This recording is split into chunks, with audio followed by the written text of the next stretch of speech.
येषां च विरोधः शाश्वतिकः शूद्राणां मनिरवसितानां गवाश्व प्रभृतीनि च। इन तीन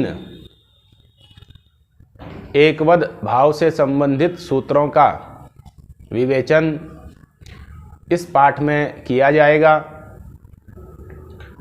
प्रथम सूत्र है येषां च विरोधः शाश्वतिकः। इस सूत्र के द्वारा ऐसे शब्द जिनका परस्पर सार्वकालिक विरोध है, वैर है, उन शब्दों का यदि द्वंद्व समास हो तो वह एकवद भाव को प्राप्त होवे, ऐसी व्यवस्था दी जाती है।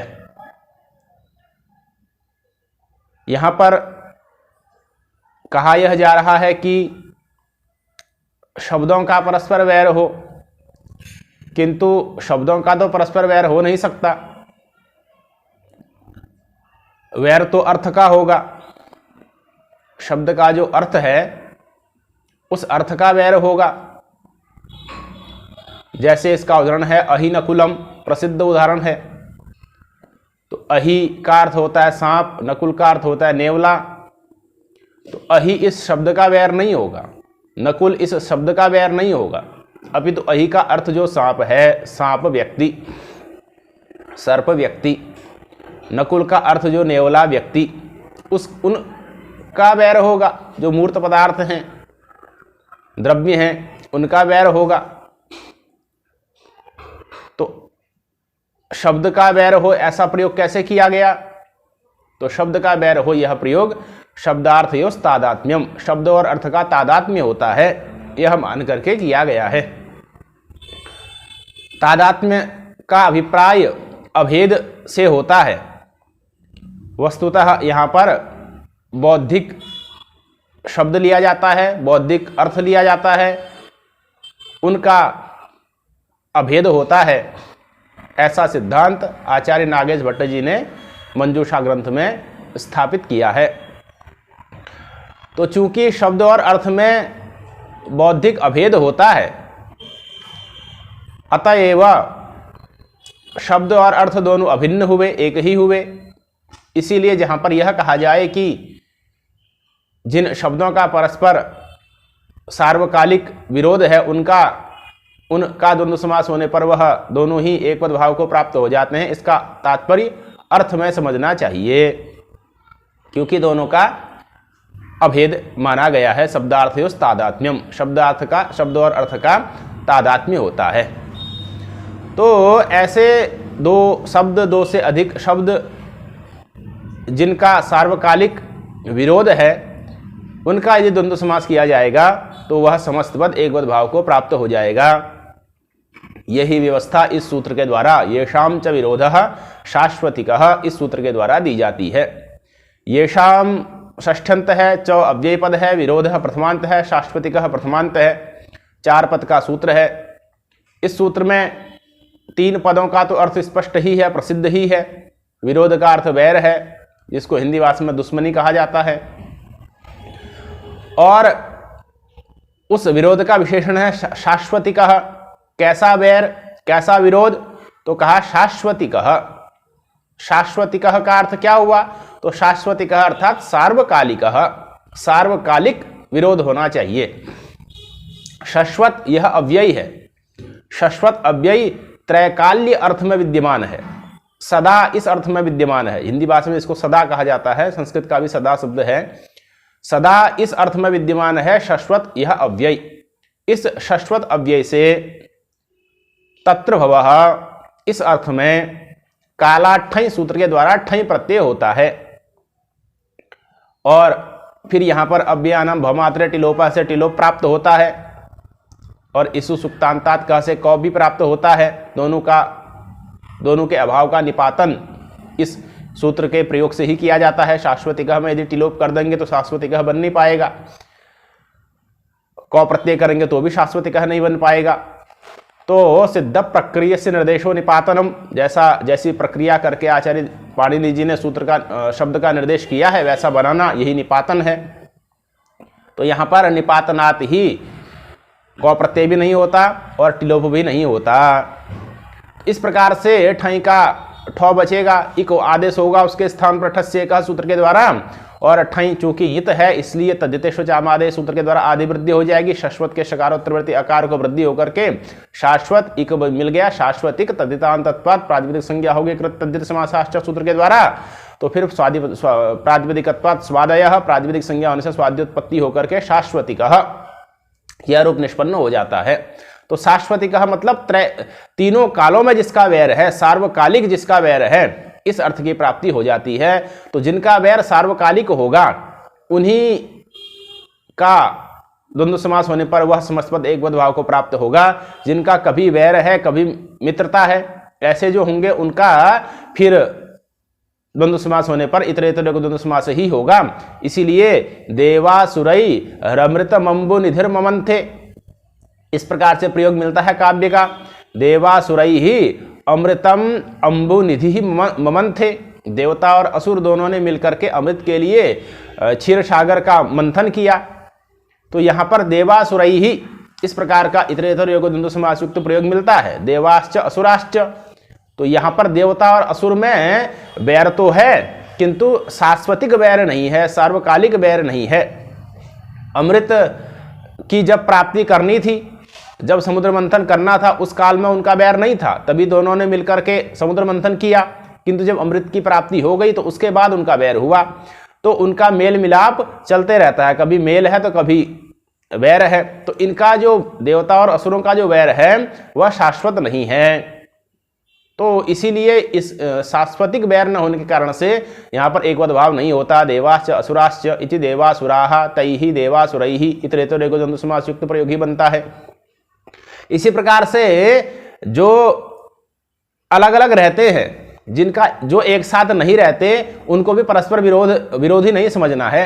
जैसे छाया और आतप हैं, छाया धूप और छाया, तो छाया और आतप भी इनमें विरोध नहीं है, अपितु दोनों एक साथ नहीं रहते, इनका सह अवस्थान नहीं है, दोनों की एक साथ स्थिति नहीं होती। तो इनका ऐसे इनका परस्पर विरोध है, ये भी नहीं। ऐसे जो जिनका एक साथ अवस्थान नहीं हो पाता, जो एक साथ नहीं रह पाते, उनको भी परस्पर विरोधी के रूप में इस सूत्र में ग्रहण नहीं किया गया है। तो छाया च आतपश्च इति छाया तपौ इसी प्रकार का रूप होगा, इतरेतर एको द्वंद्व समास ही होगा। किंतु जिनका सार्वकालिक वैर है, हमेशा वैर होता है, जैसे सांप और नेवले का, गाय का और व्याघ्र का, तो इन सब का जो वैर है वो सार्वकालिक है। इसीलिए इनका जब द्वंद्व समास किया जाएगा तो फिर वह समस्त पद एक पद भाव को प्राप्त हो जाएगा। इसीलिए सूत्र का अर्थ लिखते हैं आचार्य दीक्षित जी वृत्ति में, ये शाम च विरोधः शाश्वतिकः, यह सूत्र का मूल स्वरूप है। सूत्र की वृत्ति लिखते हैं एषाम प्राग्वत, एषाम प्राग्वत अर्थात यह जिनका शाश्वतिक विरोध है, सार्वकालिक विरोध है, ऐसे जो शब्द हैं उनका जब द्वंद्व समास होता है तो वह प्राग्वत हो जाता है, एक पद भाव को प्राप्त हो जाता है। उदाहरण देते हैं अहिनकुलम, अहिनकुलम यह उदाहरण दिया गया है। तो अहि का अर्थ होता है सांप, नकुल का अर्थ होता है नेवला, और सांप और नेवले का तो शाश्वत विरोध है, सार्वकालिक विरोध है। तो अहयश्च नकुलाश्च इस प्रकार से विग्रह भी कर सकते हैं, अहिश्च नकुलश्च इस प्रकार से एक वचनांत विग्रह भी कर सकते हैं। तो अहिश्च नकुलश्च करें या अहयश्च नकुलाश्च करें, दोनों ही विग्रहों में अहि नकुलम यही रूप बनेगा। तो अहि सु नकुल सु इस प्रकार से अलौकिक विग्रह बन जाएगा। चार द्वंद्व सूत्र से द्वंद्व समास करने चलेंगे तो एक पद भाव का नियमन हो जाएगा। एक पद भाव का नियमन होने से विभक्ति लोग इत्यादि होकर के अहि नकुल बनेगा, समस्त पद नपुंसकलिंग का हो जाएगा, सु आएगा, अम हो जाएगा, पूर्ण रूप हो जाएगा अहि नकुलम, इस प्रकार का रूप निष्पन्न हो जाता है। तो उसी प्रकार से दूसरा उदाहरण देते हैं गो व्याघ्रम, गौश्च व्याघ्रश्च, गाय और व्याघ्र का, गाय और शेर का तो शाश्वत विरोध है, सार्वकालिक विरोध है। तो गौश्च व्याघ्रश्च गोसु व्याघ्रसु इस प्रकार से लौकिक विग्रह में समास होगा, एक पद भाव को समस्त पद प्राप्त होगा। तो गो व्याघ्रम इस प्रकार का समस्त पद निष्पन्न हो जाएगा। इसी प्रकार से नाग गरुड़म, नागश्च गरुड़श्च, नाग और गरुड़ का शाश्वत सार्वकालिक विरोध है। तो नागश्च गरुड़श्च इति नाग गरुड़म, इस प्रकार का रूप निष्पन्न होगा। काकश्च उलूकश्च, कौवे और उल्लू का सार्वकालिक विरोध है, तो काकश्च उलूकश्च इति काकोलूकम, इस प्रकार का समास बनेगा। अश्वश्च महिषश्च, घोड़ा और भैंस, घोड़े और भैंस का भी सार्वकालिक विरोध है, तो अश्वश्च महिषश्च इति अश्वमहिषम, इस प्रकार का प्रयोग बनेगा। श्रृगाल और कुत्ता, श्रृगालश्च, श्वाच श्रृगालश्च, श्वाच श्रृगालश्च, कुत्ते और श्रृगाल का, कुत्ते का और सियार का सार्वकालिक विरोध है, तो श्वाच श्रृगालश्च इति श्वाश्रृगालम, इस प्रकार के रूप निष्पन्न हो जाते हैं जिनका शाश्वत विरोध है, सार्वकालिक विरोध है। तदवाचक जो शब्द होंगे उनका यदि द्वंद्व समास किया जाएगा तो बस समस्त पद फिर एक पद भाव को प्राप्त हो जाएंगे। तो श्वाश्रृगालम, गो व्याघ्रम, गो महिषम, गो व्याघ्रम, अहिनकुलम इत्यादि रूपों की, अश्वमहिषम इत्यादि रूपों की सिद्धि हो जाती है। यह इस सूत्र के प्रमुख उदाहरण हुए। अब आगे इसमें कुछ विशेष बात लिख रहे हैं कि काकोलूकम इत्यादौ परत्वाद विभाषा वृक्ष मृग इति प्राप्तम चकारेण बाध्यते, कि इसी क्रम में अग्रिम एक सूत्र है, विभाषा वृक्ष मृग तृण धान्य इत्यादि लंबा सूत्र है, उस सूत्र के द्वारा जो पशुवाचक शब्द होते हैं अथवा जो शकुनीवाचक शब्द होते हैं उनका विकल्प से एक पद भाव किया जाता है। और यहाँ पर काक और उलूक यह दोनों भी उस सूत्र के द्वारा एकवद भाव को प्राप्त हो जाते हैं। काकोलूकम इत्यादि जो सूत्र हैं या काकोलूकम इत्यादि जो उदाहरण हैं अथवा गो व्याघ्रम इत्यादि जो उदाहरण हैं, ये शब्द इनमें भी गो व्याघ्रम दोनों पशुवाचक हैं, काकोलूकम दोनों शकुनीवाचक हैं, पक्षीवाचक हैं, तो शकुनी वाचक हैं, तो इसलिए इनका जो एकवद भाव हो वो विकल्प से हो, विभाषा विकल्प से हो, यह व्यवस्था उस सूत्र के द्वारा दी जाती है। तो गो व्याघ्रम में विकल्प से एकवद भाव की प्राप्ति है, काकोलूकम में भी विकल्प से एकवद भाव की प्राप्ति है। इस सूत्र को बाध करके अग्रिम विभाषा वृक्ष मृग तृण सूत्र के द्वारा विकल्प से एकवद भाव की प्राप्ति है, किंतु इनमें एकवद भाव विकल्प से न हो, नित्य ही एकवद भाव हो। इसी बात को बताने के लिए येषां च विरोधः शाश्वतिकः सूत्र में चकार का ग्रहण किया गया है। चकार नहीं भी पढ़ते, येषां विरोधः शाश्वतिकः ऐसा भी सूत्र बनाते तो भी वही अर्थ बनता। जो चकार का अधिक पाठ किया गया है उस चकार के पाठ से यह ज्ञापन मिलता है कि गो व्याघ्रम काकोलूकम इत्यादि स्थल पर चकार के द्वारा विभाषा वृक्ष मृग तृण सूत्र का भी बाध कर दिया जाता है। तो जो चकार है वह पुनर्विधायक है, एकवद भाव का पुनर्विधायक है। काकोलूकम गो व्याघ्रम में पहले येषां च विरोधः शाश्वतिकः से नित्य से एकवद भाव प्राप्त होगा, उसको बाध करके विभाषा वृक्ष मृग तृण सूत्र के द्वारा विकल्प से एकवद भाव प्राप्त होगा, उसको भी बाध लेगा येषां च विरोधः शाश्वतिकः का चकार। तो चकार चूंकि पुनर्विधायक हो गया, चकार के पुनर्विधायक होने के कारण से काकोलूकम गो व्याघ्रम इत्यादि स्थल में नित्य ही एकवद भाव होता है, विकल्प से एकवद भाव नहीं होता। इसके अतिरिक्त जो अन्य उदाहरण हैं उनमें हंस चक्रवाकम, हंस चक्रवाकाः, गो महिषम गो महिषाः इत्यादि स्थल में तो विकल्प से ही एकवद भाव होता है। अब यहाँ पर चूंकि दो सूत्र आ रहे हैं एकवद भाव करने के लिए, एक तो नित्य सूत्र है, एक वैकल्पिक सूत्र है। येषां च विरोधः शाश्वतिकः यह सूत्र नित्य सूत्र है, नित्य से एकवद भाव करता है। विभाषा वृक्ष मृग तृण इत्यादि सूत्र विकल्प से एकवद भाव करता है। और दोनों सूत्र अपने अपने स्थलों पर सावकाश हैं। येषां च विरोधः शाश्वतिकः सूत्र अहिनकुलम में सावकाश हो चुका है, अहिनकुलम में लग करके उसने नित्य से एकवद भाव कर दिया है। और विभाषा वृक्ष मृग तृण इत्यादि सूत्र हंस चक्रवाकम हंस चक्रवाकाः, वहां पर दो रूप उसने बना दिए हैं। हंस चक्रवाकम एक रूप बनाया, हंस चक्रवाकाः यह दूसरा रूप बनाया। हंस चक्रवाकम यह एकवद भाव वाला हुआ, संभार द्वंद्व हुआ, और हंस चक्रवाकम वाकाः यह इतरेतर द्वंद्व समास वाला हो गया। तो विभाषा येषां च विरोधः शाश्वतिकः अहिनकुलम में चरितार्थ है। विभाषा वृक्ष मृग तृण सूत्र हंस चक्रवाकम हंस चक्रवाकाः में चरितार्थ है। अब दोनों की काकोलूकम गो व्याघ्रम में युगपत प्राप्ति हो जा रही है। तो ऐसी स्थिति में परत्वात् यहां पर विप्रतिषेधे परम कार्यम, इस सूत्र की व्यवस्था से पर होने के कारण से विभाषा वृक्ष मृग तृण सूत्र की ही प्राप्ति थी।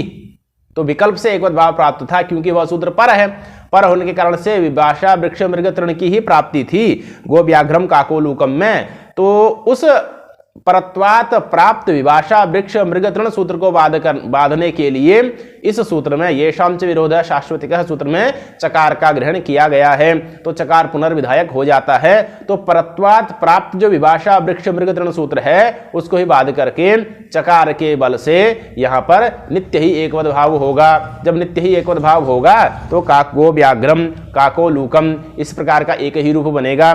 गो व्याघ्रौ काको लूकौ इत्यादि रूप पाक्षिक इतरेतर द्वंद्व समास वाले पाक्षिक रूप नहीं बनेंगे। तो पर जो विभाषा वृक्ष मृग तृण सूत्र उसको भी चकार के द्वारा बाध लिया गया। तो चकार के द्वारा बाधने से गो व्याघ्रम काको लूकम इत्यादि स्थल पर येषाम च विरोध शाश्वतिका सूत्र के द्वारा नित्य ही एकवद भाव किया गया। तो इस प्रकार से इस सूत्र यह सारी बातें कि चकार के द्वारा यहाँ पर विकल्प पुनः बाध लिया जाता है।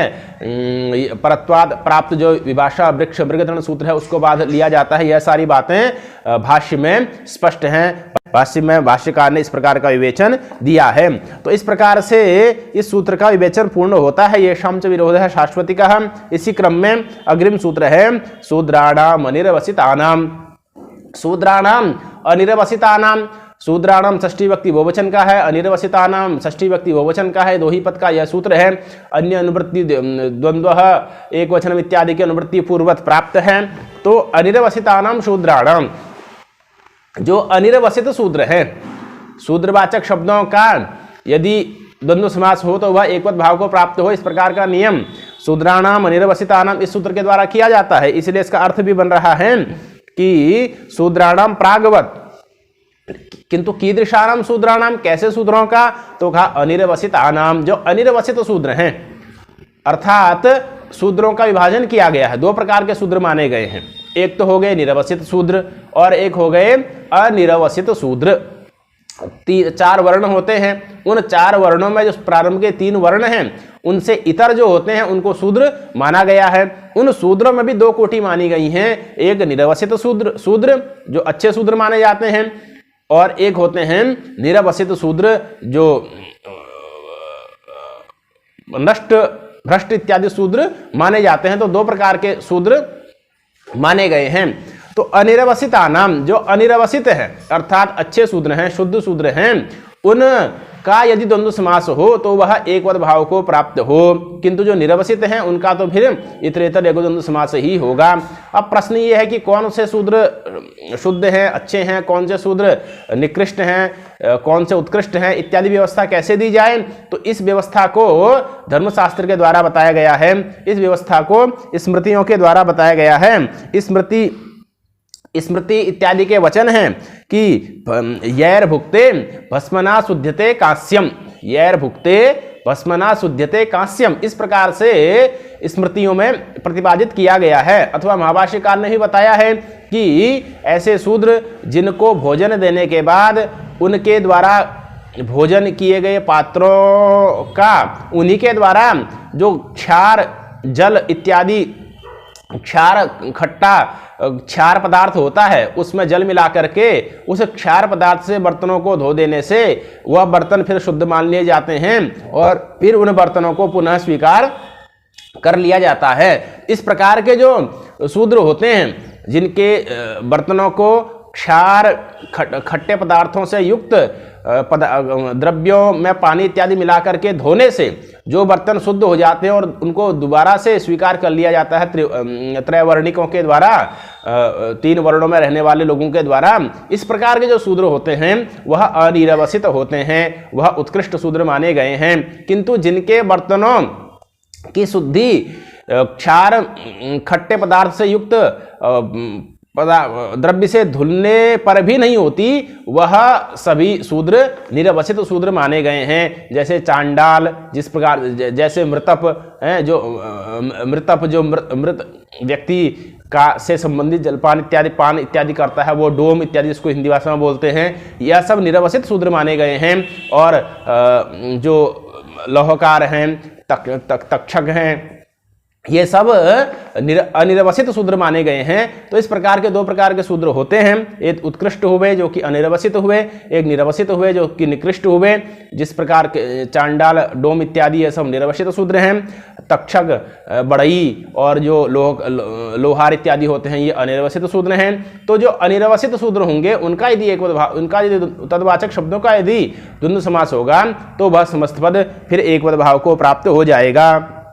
यह व्यवस्था इस सूत्र के द्वारा दी जाती है। इसीलिए अर्थ लिखते हैं आचार्य दीक्षित जी, अबहिष्कृतानाम शूद्राणाम प्रागवत, जो शूद्र अबहिष्कृत हैं, जो बहिष्कृत नहीं है। अनिरवसित का अर्थ लिखा अबहिष्कृत, जो बहिष्कृत नहीं है, जिनका बहिष्कार नहीं किया गया है समाज से, जो समाज में ही रहते हैं, उनको कहा जाता है अनिरवसित शूद्र। और जो समाज से बहिष्कृत हैं, जिनको समाज से बाहर रखा जाता है, वो हो गए आपके बहिष्कृत शूद्र, जैसे चांडाल इत्यादि। तो इन जो अबहिष्कृत समाज से अबहिष्कृत जो शूद्र हैं, तद्वाचक जो शब्द हैं, उनका यदि द्वंद्व समास किया जाएगा तो वह फिर समस्त पद एक पद भाव को प्राप्त हो जाएगा। यह इस सूत्र का अर्थ हुआ। आगे उसको उदाहरण से समझाते हैं। तक्षायस्कारम, इसका उदाहरण दिया गया तक्षायस्कारम। तो तक्षाणश्च अयस्काराश्च, तक्षाणश्च, तक्ष का मतलब होता है बढ़ई, तक्षक इसको बोलते हैं बढ़ई। और लोहार, लोहे का जो काम करता है उसको बोलते हैं लोहार। अयस्कार संस्कृत भाषा में कहा जाता है। तो तक्षाणश्च अयस्काराश्च, इस प्रकार से लौकिक विग्रह बन जाएगा। तक्षण जस, अयस्कार जस, इस प्रकार से लौकिक विग्रह में चार से द्वंद्व सूत्र के द्वारा जो द्वंद्व समास करने चलेंगे, तो इस सूत्र के द्वारा अब चूंकि बढ़ई और लोहार, तक्षक और अयस्कार यह सब अनिरवसित सूत्र हैं, तो इनका जब द्वंद्व समास करने चलेंगे तो समस्त पद एक पद भाव को प्राप्त हो जाएगा। तो तक्षायस्कारम इस प्रकार से रूप बन जाता है। तो तक्षण जस अयस्कार जस, इस अलौकिक विग्रह में जब इतरेतर समाहार द्वंद्व का नियमन होने से समास होता है, चार से द्वंद्व सूत्र के द्वारा विभक्ति लुक हो जाता है। अंतर्वर्तनी विभक्ति को मान करके तक्षण के नकार का लोप प्रातिपदिकांत से लोप हो जाता है। फिर सवर्ण दीर्घ होकर के तक्षायस्कार बनेगा। फिर तक्षायस्कार की एकदेशीय विकृत न्याय ने फिर प्रातिपद संज्ञा स्वाधिकारी होकर के सुअम पूर्व रूप होकर के तक्षायस्कारम, इस प्रकार का रूप निष्पन्न हो जाता है। इसी प्रकार से रजकश्च तंतुवायश्च, रजक जो होता है कपड़े धोने वाला, तंतुवाय जो होता है जिसको नाई इत्यादि का, तंतुवाय जो दर्जी इत्यादि होते हैं, तो इनका जब द्वंद्व समास किया जाएगा तो वो भी एक पद भाव को प्राप्त होगा, क्योंकि ये भी अबहिष्कृत हैं। तो रजक तंतुवायम, नापितश्च यादवश्च, नापित यादवम, नाई और यादव, रजकश्च कुलालश्च, घड़ा बनाने वाला जो होता है और कपड़े सिलने वाला जो होता है, इनका जब द्वंद्व समास किया जाएगा तो रजकश्च कुलालश्च, रजक कुलालम, इस प्रकार का रूप बनेगा। तक्षाच स्वर्णकारश्च, तक्ष स्वर्णकारम, तक्ष बढ़ई और स्वर्णकार सुनार, इनका जब द्वंद्व समास किया जाएगा तो तक्ष स्वर्णकारम, इस प्रकार के रूप निष्पन्न हो जाते हैं। तो कहने का तात्पर्य यह है कि यह सब अबहिष्कृत हैं, अनिरवसित हैं, इसलिए इनका द्वंद्व समास होने पर समस्त पद एक पद भाव को प्राप्त हो जाता है। किंतु आगे लिखते हैं पात्राद बहिष्कृतानाम तु चांडाल मृतपाहा, किंतु जो पात्र से बहिष्कृत हैं, जिनके पात्र क्षार मिश्रित जल के शोधन से भी शुद्ध नहीं होते, उनको तो फिर बहिष्कृत ही माना जाता है। जैसे चांडाल मृतपाहा, चांडाल मृतपाहा, चांडालाश्च मृतपाश्च, जो चांडाल हैं और जो मृतप हैं, डोम हैं, उनके वो तो बहिष्कृत शूद्र माने जाते हैं। उनका जब इतरेतर द्वंद्व समास किया जाएगा तो समस्त पद तो फिर द्वंद्व समास होगा, तो समस्त पद इतरेतर द्वंद्व समास को प्राप्त होने से, अवयवगत द्वित्व के होने से अथवा अवयवगत बहुत्व के होने से बहुवचन में ही प्रयुक्त होगा। तो चांडालाश्च मृतपाश्च, चांडाल जस मृतप जस, इस अलौकिक विग्रह में समास हो जाएगा। इतरेतर द्वंद्व समास समस्त पद बहुवचन में जाएगा तो चांडाल मृतपाहा, इस प्रकार का रूप निष्पन्न हो जाता है। तो इस प्रकार से जो शुद्ध शूद्र होंगे, अबहिष्कृत शूद्र होंगे, अनिरवसित शूद्र होंगे, तद्वाचक जो शब्द होंगे उनका तो एक पद भाव होगा, किंतु जो बहिष्कृत शूद्र होंगे उनका एक पद भाव नहीं होगा, वहां तो फिर इतरेतर द्वंद्व समास होगा। दोनों के क्रमशः उदाहरण हो गए। पहले का उदाहरण हो गया तक्षायस्कारम इत्यादि और दूसरे का उदाहरण हो गया चांडाल मृतपाहा। इस प्रकार से इस सूत्र का विवेचन भी पूर्ण होता है। इसी क्रम में अग्रिम सूत्र है गवास्व प्रभृतीनि च। गवास्व प्रभृतीनि च, यह दो पद का सूत्र है। गवास्व प्रभृतीनि प्रथम विभक्ति बहुवचन का है और च अव्यय पद है। गावश्च अश्वाश्च इति गवाश्वम, गावश्च अश्वाश्च इति गवाश्वम। गवाश्वम ऐसा जो शब्द रूप है यह गवास्वादि गण में निपातनात् पठित है, इसी प्रकार का रूप बनाना है, ऐसा ही आचार्य पाणिनि जी का निर्देश है। और गवाश्वम प्रभृतिर्येषां तानि गवाश्व प्रभृतीनि द्वंद्व रूपाणि, इस प्रकार से बहुब्रीहि समास है। गवाश्व प्रभृतीनि येषां, गवाश्व आदि शब्द हैं जिस गण में उन सभी शब्दों को गवाश्व प्रभृति कहा गया है। गवास्व से लेकर के अन्य अनेक शब्द हैं, गवास्वादि गण में अनेक शब्द हैं। गवाश्वम, गवाविकम, गवैडकम इत्यादि, स्त्री कुमारम, दासी माणवकम, भागवती भागवतम इत्यादि, दासी दासम इत्यादि, दर्भशरम इत्यादि अनेक शब्द हैं गवास्वादि गण में। तो इन समस्त पदों को एक पद भाव युक्त ही निष्पन्न करना है। इनमें इतरेतर योगद्वंद्व इत्यादि की कल्पना नहीं करनी है या अन्य किसी प्रकार की कल्पना नहीं करनी है। इसीलिए गवाश्वम यहाँ पर जब इसका द्वंद्व समास किया जाता है तो गौश्च, गावश्च अश्वाश्च इस प्रकार से जब लौकिक विग्रह किया जाएगा, गावश्च अश्वाश्च इस प्रकार से लौकिक विग्रह में, गोजस अश्वजस इस प्रकार से अलौकिक विग्रह में जब द्वंद्व समास करने चलेंगे इतरेतर द्वंद्व समास का नियमन हो जाएगा, क्योंकि गवास्वम रूप समाहार द्वंद्व का नियमन हो जाएगा, क्योंकि गवास्वम रूप समाहार द्वंद्व करने पर ही बन सकता है, इतरेतर द्वंद्व करने पर तो गवास्वम बनेगा नहीं। गवाश्वा इत्यादि रूप अनिष्ट रूप बनने लगेंगे। गवास्वम बनाना है तो वह समाहार द्वंद्व से ही बनेगा, तो समाहार द्वंद्व होगा तो फिर समाहार द्वंद्व होने से विभक्ति लोग इत्यादि होकर के गो अश्व ऐसी स्थिति बनती है। और गो अश्व ऐसी स्थिति में अभंग स्फोट आयनस्य इस सूत्र के द्वारा गो के ओ को अभंग आदेश हो जाता है, तो गव अश्व सवर्ण दीर्घ होकर के गवाश्व इस प्रकार का रूप बनता है। और फिर समस्त पद से सु अम इत्यादि होकर के पूर्व रूप होकर के गवाश्वम इस प्रकार का रूप निष्पन्न हो जाता है। अब जो अभंग हो रहा है यह पाक्षिक है। अभंग स्फोट आयनस्य सूत्र के द्वारा जो अभंग होता है वह पाक्षिक है, अर्थात एक पक्ष में अभंग होगा, एक पक्ष में अभंग नहीं होगा। तो जिस पक्ष में अभंग न हो, जिस पक्ष में अभंग न हो उस पक्ष में फिर इतरेतर द्वंद्व समास हो जाए तो कहते हैं कि उस पक्ष में भी इतरेतर द्वंद्व समास नहीं होगा, उस पक्ष में भी गो अश्वम इसी प्रकार का रूप रहेगा, उस पक्ष में भी इतरेतर द्वंद्व समास नहीं होगा।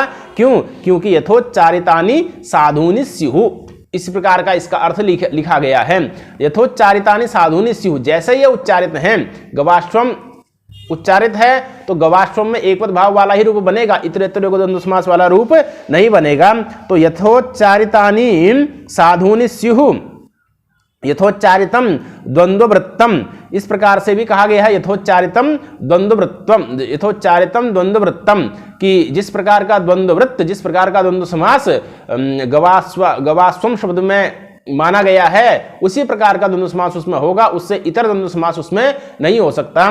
तो यथोच्चारितम द्वंद्ववृत्तम इत्यादि वचनों से जब जिस पक्ष में अभंग आदेश नहीं होगा उस पक्ष में भी इतरेतर द्वंद्व समास नहीं होगा। तो जैसा आचार्य पाणिनि जी के द्वारा इनका पाठ गण में कर दिया गया है वैसा ही रूप बनाना है, तो या तो गवाश्वम बनेगा या गो अश्वम बनेगा अभंग के अभाव पक्ष में, किंतु यहाँ पर अभंग के अभाव वाले पक्ष में इतरेतर द्वंद्व समास होकर के भिन्न रूप बन जाए तो ऐसा नहीं होगा।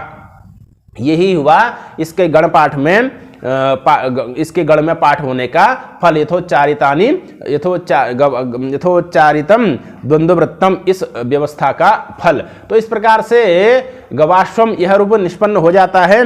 गवाश्वम इत्यादि सूत्रों, एक तो इसका उदाहरण दिया गवाश्वम, दूसरा उदाहरण देते हैं दासी दासम। दासी दासम यहाँ पर एक शेष की प्राप्ति है, पुमान स्त्रिया इस सूत्र के द्वारा यहाँ पर एक शेष की प्राप्ति है, किंतु वह एक शेष भी यहाँ पर नहीं होता। क्यों नहीं होता? क्योंकि दासी दासम ऐसा ही रूप गवास्वादि गण में पठित है। तो चूंकि दासी दासम ऐसा ही रूप पठित है और वह समाहार द्वंद्व समास करके ही हो सकता है, एक शेष करके तो नहीं बनेगा। तब तो दासी दासम में तो फिर दासव इस प्रकार का रूप बनेगा, स्त्रीवाचक शब्द का लोप हो जाएगा, पुल्लिंग वाचक शब्द बचेगा। जैसे हंसश्च हंसी च इति हंसव इस प्रकार का रूप बनता है, उसी प्रकार से दासी च दासश्च इस प्रकार का रूप बनाएंगे तब तो एक शेष करेंगे तो दासव इसी प्रकार का रूप बनेगा, दासी दासम तो बन नहीं पाएगा। तो दासी दासम ऐसा प्रयोग आचार्य पाणिनि जी ने गण में किया है, इसलिए यहाँ पर पुमान स्त्रिया सूत्र से होने वाला जो एक शेष वो नहीं होता है, अपितु द्वंद्व समास से ही होता है और वह समाहार द्वंद्व ही होगा, तभी दासी दासम बनेगा। तो यहाँ पर निपातनात् ही एक शेष का अभाव हो जाता है और समाहार द्वंद्व होकर के दासी दासम इस प्रकार का समस्त निष्पन्न हो जाता है। इसी प्रकार से अनेक शब्द इस गणपाठ में पढ़े गए हैं, गणपाठ देख लेना चाहिए और उन शब्दों को ध्यान रखना चाहिए। जब वह प्रयोग में आए तो उनको गवास्वादि गण का मान करके उनकी साधुता कर लेनी चाहिए, समाहार द्वंद्व में उनको निपातित कर लेना चाहिए। तो उसी को लिखते हैं गवास्व प्रवृत्ति च यथोच्चारितानि साधूनि स्युः, जैसे ये उच्चारित हैं वैसे इनको साधु मानना है। गवाश्वम दासी दासम इत्यादि। गवाश्वम इसका प्रथम उदाहरण हुआ, दासी दासम इसका द्वितीय उदाहरण हुआ और दासी दासम का दासी च दासश्च, दासी च दासश्च, दासीसु दासु इस प्रकार से अलौकिक विग्रह बनना है और द्वंद्व समास में इतर इतर समाहार द्वंद्व होकर के दासी दासम समस्त निष्पन्न हो जाएगा। पूर्ववत प्रक्रिया है। इत्यादि से अन्य भी शब्दों को ले लेना है। पुत्र पौत्रम, पुत्र पौत्रम इत्यादि शब्द हैं, दासी माणवकम स्त्री कुमारम इत्यादि जितने भी गणपठित शब्द हैं उन सभी गणपठित शब्दों का इसी प्रकार से उनकी निष्पत्ति कर लेनी है। तो इस प्रकार से गवाश्व प्रवृत्ति नीच इस सूत्र का विवेचन भी पूर्ण होता है। इस क्रम में एक महत्वपूर्ण सूत्र है विभाषा वृक्ष मृग तृण धान्य व्यंजन इत्यादि लंबा सूत्र है जिसका विवेचन अग्रिम पाठ में किया जाएगा।